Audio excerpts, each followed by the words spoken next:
mental blocks the same as just being scared to do a skill? Or are those the same or are they different? I think there's a really big difference, but sometimes we like to confuse them and think just because we're scared to do something, we're blocking. So typically, mental blocks are not something that appear when you're learning a skill.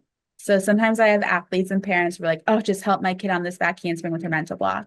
And I was like, oh, she had the skill? No, she's just working through a mental block. And I'm like, well, that's a little bit different because when you're learning a skill, it is so beyond normal to be scared, to be nervous, to be frightened of getting hurt or failing because it's a new skill. But when it's something that your body has been doing for months, years, and then all of a sudden you freeze and you can't do it anymore, that's when I would typically say it's a mental block. So sometimes we like to just think challenges equal mental block, which is not necessarily true. So being scared is 110% part of any type of thing that's trying something that's not normal, like flipping and throwing your body around places that you probably weren't born to do. So that fear is normal, but it doesn't necessarily mean that a block has formed. So just kind of understanding that a block normally comes from a skill that you've been doing for a while. You could probably execute it on many different places like performance, different gyms, competitions. And then all of a sudden you kind of have that freeze response where your body doesn't move or let you do the skill that you used to be able to do automatically. Yeah. Yeah. I think that's super helpful. And that's a really, I think it's important to distinguish between the two because mental block, that term is thrown around the mat all the time and it's used so often.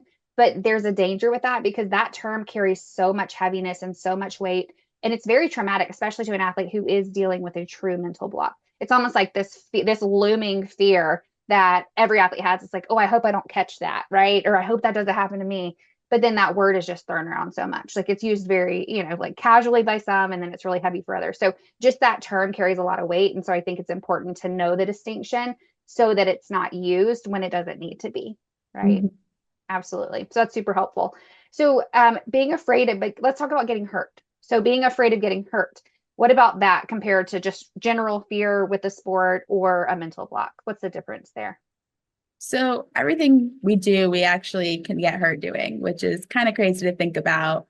So what happens is there's a part of your brain that is totally in charge of protecting you. So our brain's number one job is to keep us safe.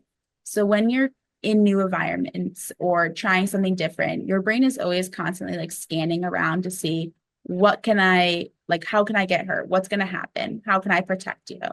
And it's nothing's wrong with it doing that. That's actually a good thing because that's what keeps you alive. So we want to be able to realize that, like, hey, we are safe and tell our brain that we are safe when we're doing it. And that's the goal. But sometimes that fear overrides it.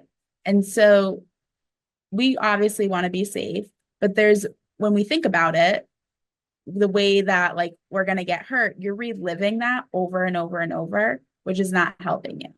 So like the more you think about it, the more you visualize like you're getting hurt or you say like I'm going to get hurt, I might get hurt, all you're doing is speaking it into an existence where it's more likely to happen the more you think about it. So the more you think about I'm safe, I'm going to be okay. I've done this 1,000 times. I know I can do it again. That's where you're feeding your brain what it needs to know versus what it wants to think about, where it's not going to help you as much.